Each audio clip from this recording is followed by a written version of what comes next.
Hello, this is Dave, and welcome to Equity Story. I'm with the one and only Wolf. And Wolf, you know where I am, don't you, mate? I know. I just wonder if you're going to die honorably or dishonorably. Well, this is actually the Equity Story office.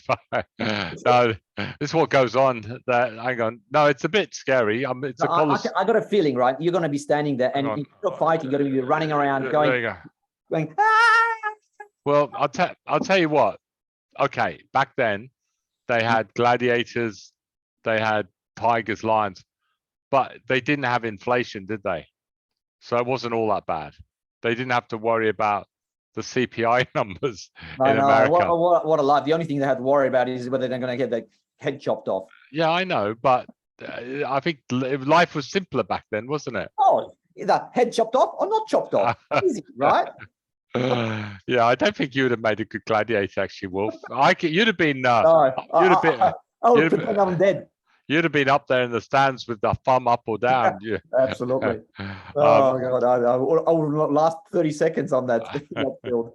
All right. Anyway, this is just general share advice and not personal advice.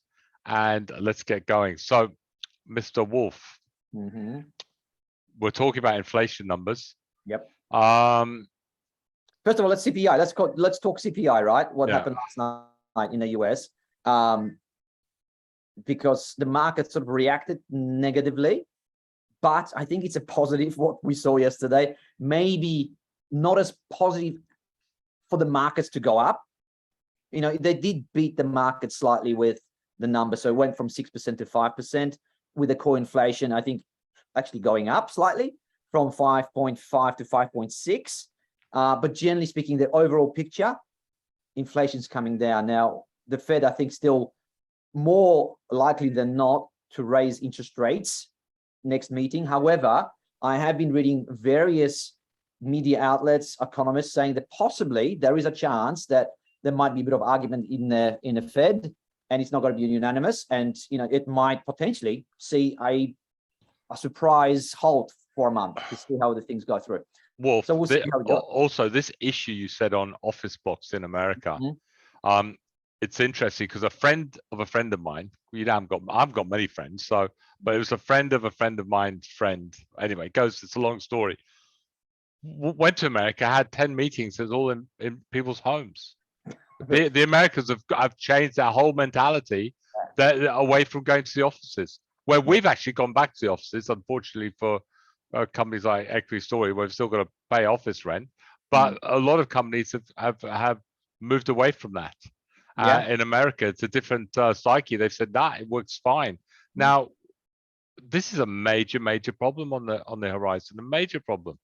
Yeah, like I've highlighted 2 days ago that this could be something that could rear its ugly head. It's simmering underneath, but no one really has spoken about it or seen it yet. But the numbers suggest there's issues brewing. So we'll see.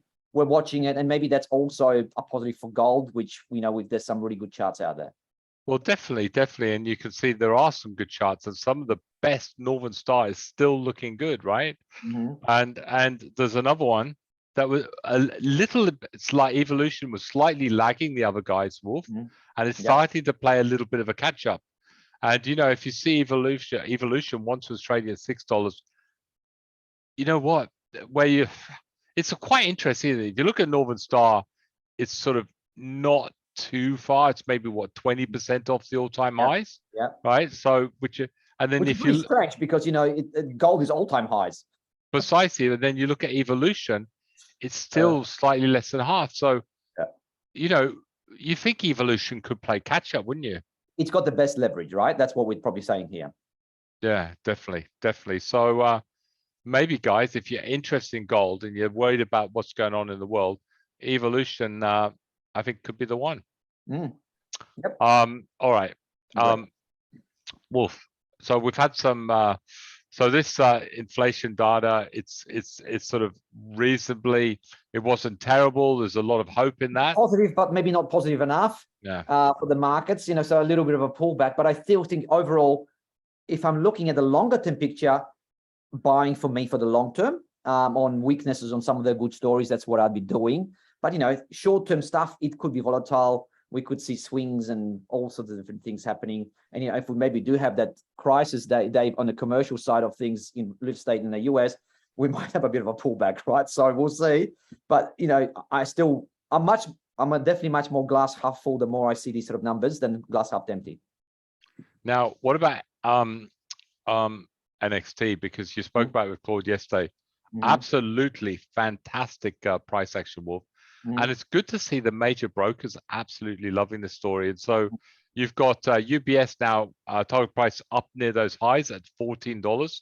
And you've got Morgan's around 13. This has got further to go.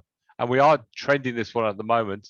And if you're in it, hold on, lift your stop loss. We've already hit our target price, but just lift your stop loss. It could go higher, Wolf.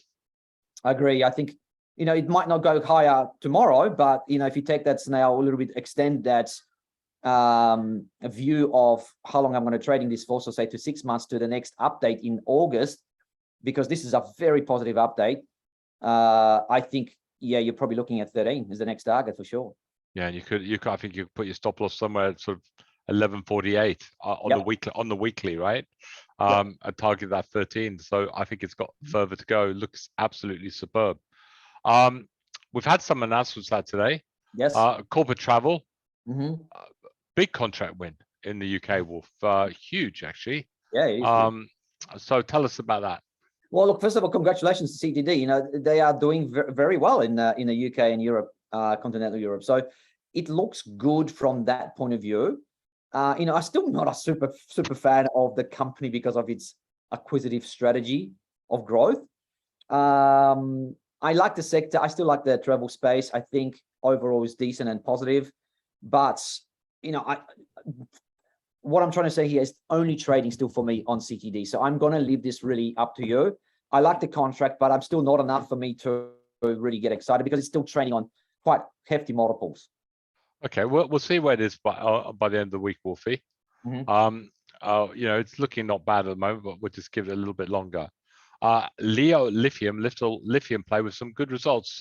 Talk us through those results, Wolf. Dave, look, if this was in Australia, this probably would be quadruple the price where it is right now, right? But because it's in Africa, in a pretty dodgy place in Africa, then I suppose it's a huge discount to everything else. But if you look at the actual results, they are as good as we've seen out of Canada.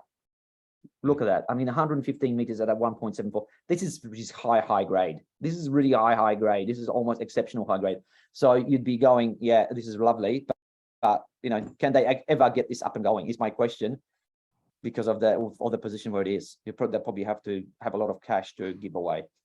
And Wolfie, where are they actually in Africa? I think is it Congo? I think it's Congo. Am I right? I can just go right at the bottom. Have a look at it right at the bottom. They'll probably have a little description where they're at.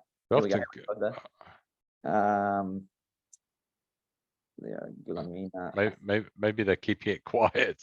No, oh, here we go. Here we go. Let me know. Is that it? Mali? Mali, okay. They're in Mali. There you go.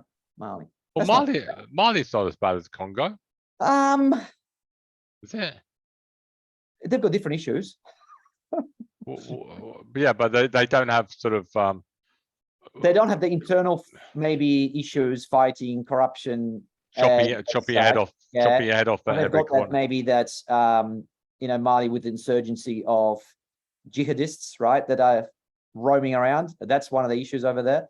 Oh, mate, we've got that in Wolverhampton. It's nothing. Don't worry about it. Oh, good then. But anyway, look, okay, but the risk. Mali is maybe a little bit better than Congo. But yes. Still, it's a high risk place, Africa, of course. Doesn't matter where we probably are. All right, but it's trendable at the moment. It's not ready, but not ready. It's on the results themselves. I'd definitely be probably playing it if it was trending, right? So that's what I'm going to say. Okay, now map. So it's had a bit of run, come back down to trend. Yep. Is this one for the traders if we get a buy signal or bullish signal on it? I'll be very brief with this, Dave, because I really want to find out a bit more about this, right? I'm going to read a bit more about this because, of course, Sonic took a big stake. That's the big gap you see in that price down in November. time. And it's a pretty interesting company, actually. With today's announcement, they're getting more contracts in Europe. So there's something about this company, and this is a microbe of the gut. They're looking at their microbes in the gut, which supposedly, gut microbes can potentially affect your whole health, right? So it's a study that hasn't been really done properly, and these guys are probably at the forefront from what I've been reading so far. So I need you to do a bit more study on this to see whether it makes sense. This could be our second biotech that we really like. I mean, the first one is Telix. This could be the second one. I just need to have a read about it if I can get my head around this. Okay, G1A. Mm-hmm. A lot of promise, but suddenly you had that ugly little candle, actually, Wolfie, this week, and not very good news. I don't think there's very good news coming. Yes, got into trading hold a couple of days ago, saying that we're going to update the market on our production. Now, when you go on trading hold on production, usually is bad news. So I'm bracing myself that, and unfortunately today they're saying we're going to talk about the production and capital raising. So possibly issues for sure, and they need to shore up the books because the issues are significant, right? It's going to cost them a lot of money to fix. So look, I'm bracing this is going to fall like a stone when it opens up, because probably the capital raising will be very discounted, I'd say. All right, and again, another sort of very disappointing in some way announcement by 4DX, because talk us through it. That's typical, isn't it? FOMO. Well, yeah, well, they give the good news without the numbers. Yeah, so exactly, and everyone goes, contract America, we're gonna dominate. And then you sort of go through and you go, well, what does it actually mean monetary wise, financially wise for the investment? FOMOs don't want to know that. They're just going by, right? Unfortunately, I think ASX or someone said, come on, guys, we need to, disclose how much was the contract for. And they've come up today and saying, the contract's going to be for $1.15 million over 5 years. So it's not. I think the FOMOs were expecting. I reckon, mate. I think we'll put them in there with the gladiators and down. What, Dave? Still, they won a contract, which is good, right? That's a positive. But I think the expectations from that announcement like last week was it's going to be like a multi-million, like a PME type stuff, right? Yeah. Not even close. I mean, it's almost. They're going to pay for 1 year's worth of office use. That's it. Most probably won't even pay them the commission to get the deal. No, exactly. So anyway, it's a start. I mean, they could build on that. We'll see. Yeah. Okay. Let's not be too negative. No. We'll just like a bit of fun. So, interesting thing. So, I think out of all today, we're always trying to find areas where you can make some money. Yep. We could call these one maybe on the weekend. A lot, Dave. I like TNE a lot, and again, it was in the news and talking about that they basically went to the New South Wales TAFE saying, "We're going to give you, fix up your problems," because New South Wales TAFE apparently has got a huge problem with their IT, right? So TNE is going to be on the front foot, and instead of tendering for a process, they went into the TAFE and so I said, "Look, we're going to fix your problems at a fixed contract." Now, a fixed contract is a very risky stuff for a company like TNE because, if they have overruns, it's at their own cost. But they said, okay, $1.2 or $3 billion, we'll fix it. You'll be loving it. You'll save you a lot of money. So I'm intrigued to see how New South Wales TAFE will take to this, because it's going to be huge for TNE if they can make it work. That's why I think, this is one of the better plays possibly as a trade, I'd say. Okay, I think it's about time. You grew some cojones, Wolf. It's a little bit early today. Let's call it. Yeah, one day early, but let's go. It's a triple top. You like triple tops? Yeah, let's call it. It's actually broken through, right? So let's a little bit early, but let's call it. Let's call it a trade up to 1590, right? Yeah, let's call it the New South Wales TAFE trade. Trade to 1590. Now everyone's going to want to know where's the stop loss. So, well, I think you got support there. Maybe 1448, Wolf. Yep. Sound good? Yep. All right, we've got to trade. So we're going to trade TNE. Yep. If you haven't got any gold, you can have a look at Evolution. We are trading a lot of gold stories at the moment, and very, very happy with them. But we're going to put that little TNE on as a trade up to that 1590 level. Yep. On that note, Wolfie, thank you very much. Always good. Always good. Enjoy the rest of your day. See you, mate. Take care. Bye. Bye.